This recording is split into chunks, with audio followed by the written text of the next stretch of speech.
Can you imagine being a Zelda theorist in the trenches just as the official timeline drops? Gosh, I wish I was there to see the chaos online. Alas, I was 8 turning 9 that December and only really played Pokemon Platinum and the littlest Pet Shop Wii game. Hi, hello, I'm the Pterodactyl, and I have now learned much about the Legend of Zelda lore, unlike small 8-year-old me. I've even played the handful of games I've managed to find out there in the wild. I didn't actually start caring about Legend of Zelda until my game theorist years. Just gonna subtle brag. Enough bragging. Anyway, I was a teen with little else to do, but watch days worth of YouTube videos explaining the lore of Zelda and talking about theories about Legend of Zelda. So I'm now tossing my hat into that ring, and I want to actually start with one of the parts of the timeline that I love the most. Now look, this is controversial, okay? Because I really like a part of the timeline that most people hate. A part of the timeline that Nintendo themselves refuses to acknowledge. At least that's what I think they're doing. I am convinced they don't want to touch this again. Because see, I love the timeline split. Yes, this bit here that complicates anyone's attempt to explain the Legend of Zelda lore and timeline to anyone. I love it. I think it's brilliant. It was a coward move by Nintendo at first, because Nintendo is a coward. I love you, Nintendo. But Nintendo's a coward. So, it was a coward move at first, hence why there was much debate over whether or not Nintendo was right about it. But I love it, and I think it's brilliant in retrospect, and it's kind of only getting more brilliant, especially as they're avoiding it down here in the Breath of the Wild era. So, let me tell you about the timeline split. So, at the end of Ocarina of Time, Link fights Ganon and Ganondorf, Ganon being the beast form of Ganondorf. Now this is very important, because it doesn't say when Link dies in this adventure, but there's an implication that Link has to die in the fight against Ganondorf. Nope, wrong word. In the fight against Ganon. Ganon, the beast form of Ganondorf. Because in the Downfall timeline, the timeline where Link dies in the fight against Ganon, you don't see Ganondorf ever again.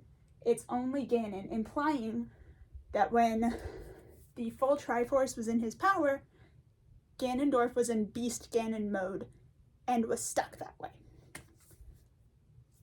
So, we just went over Downfall timeline really quick. So, let's explain what happens when Link actually survives the fight and kills Ganon and Ganondorf. Sorry, Ganon / Ganondorf.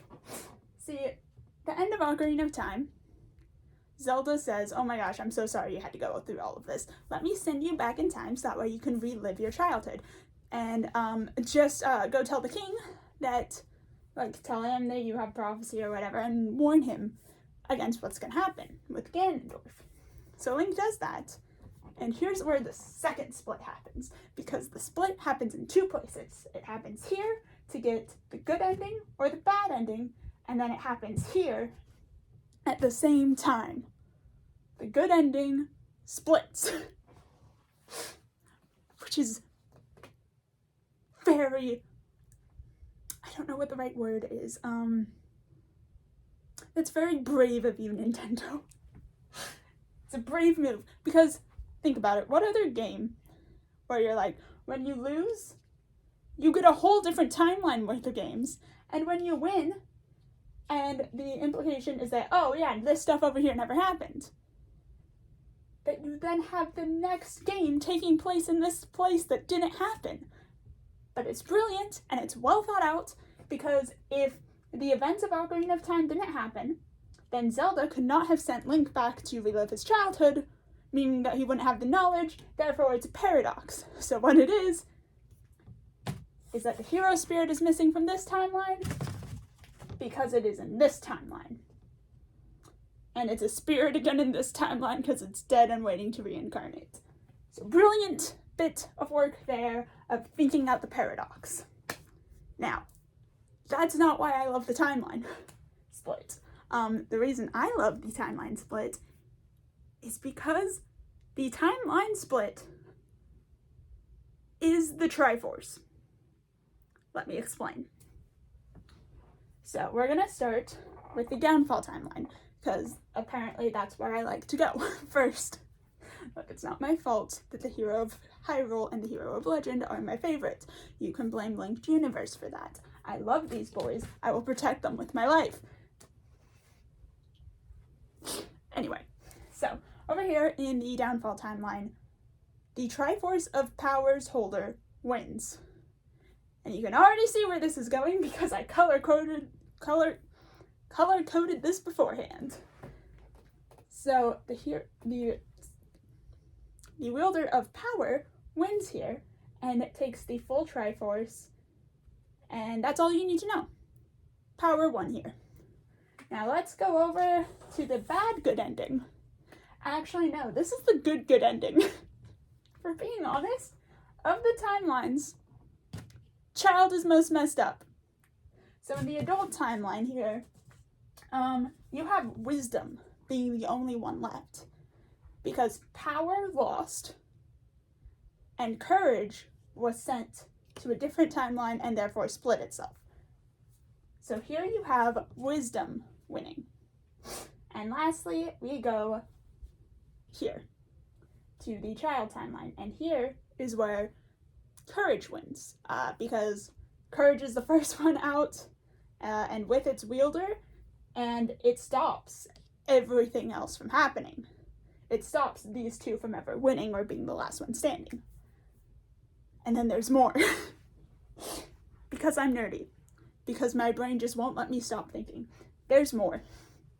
Because see, at the end of each of these games, sorry, not games, yes, games. So here, here, and here. Something interesting happens in each of them, which I think is brilliant. And I don't know, I could be wrong. Everything I'm saying could be wrong. This is my interpretation. But if we go first to the hero of trains, what do we see here? We see the end of the cycle being Demise's curse. Because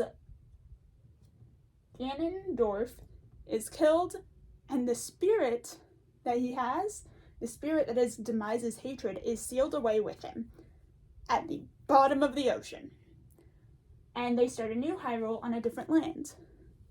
We don't see the hatred of Demise again. What we see is a different land spirit continuing its battle.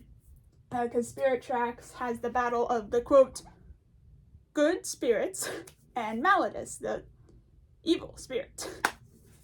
And so yeah, they've been having that conflict separate from Hyrule because it's a different land. But now the Hylians are here, and they'll put up with that struggle when it arrives. But it's not Demise. Here, the Triforce of Wisdom has played the long con and gotten rid of the curse that has been plaguing the entire timeline since Skyward Sword. It's the ultimate big brain move. Now, let's go over to... Nope, that one's last. For once, it's last. Let's go over to the Child timeline, where here, it's really weird how Courage is technically still on top here, but you can see it as, in long short, no Triforce, separate Triforce, full Triforce. So, and here's how Courage wins in this one. Because we see the holders of Power and Wisdom, Ganondorf and Zelda respectively, share their piece of the Triforce with different people. Ganondorf gives Zant part of the Triforce lets him be able to tap into the power of the Triforce of Power. Gosh, that's a sentence. To take over Hyrule, to exit the Twilight Realm. Twilight? I can't say that word. The Twilight Realm. Anyway, and Zelda gives Midna her soul for a little bit to help her recover from the world's worst sunburn. That's what I'm calling this. That's what I'm calling Death by Light. And so Zelda, by giving her soul to Midna for a little bit, gave her access to the Triforce of Wisdom.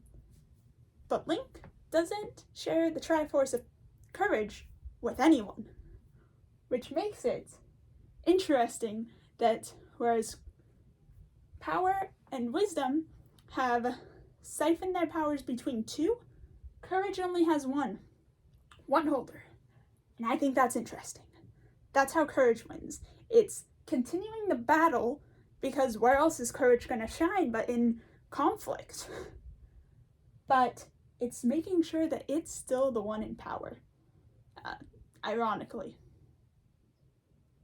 Anyway, let's move to the downfall timeline. Here we have, right here at the very end, you have the hero of Hyrule, who gets the Triforce of Wisdom first, defeats Ganon, and earns the Triforce of Power, and then he's sent on a quest for the missing piece of the Triforce of Courage, which has been missing for 100 years now, which I think is retroactively genius. Because this is the second game in the timeline when he has to go find the Triforce of Courage, right? But where is the Triforce of Courage missing from?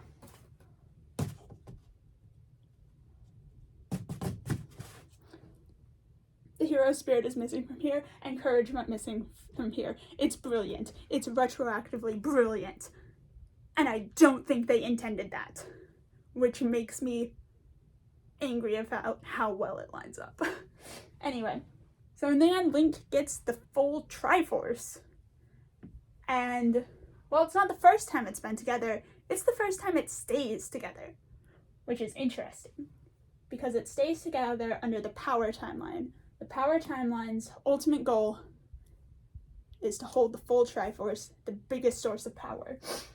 And let me go over one last thing before I wrap this up about why the timeline split can only work from Ocarina of Time. Because I've heard people say that, oh, there's an actual canon, like, you see the failure in, I think it was Minish Cap? It's either Minish Cap or Four Sword, where when Vati's getting the Light Force, he actually succeeds, and Zelda gets turned to stone, and the world is doomed.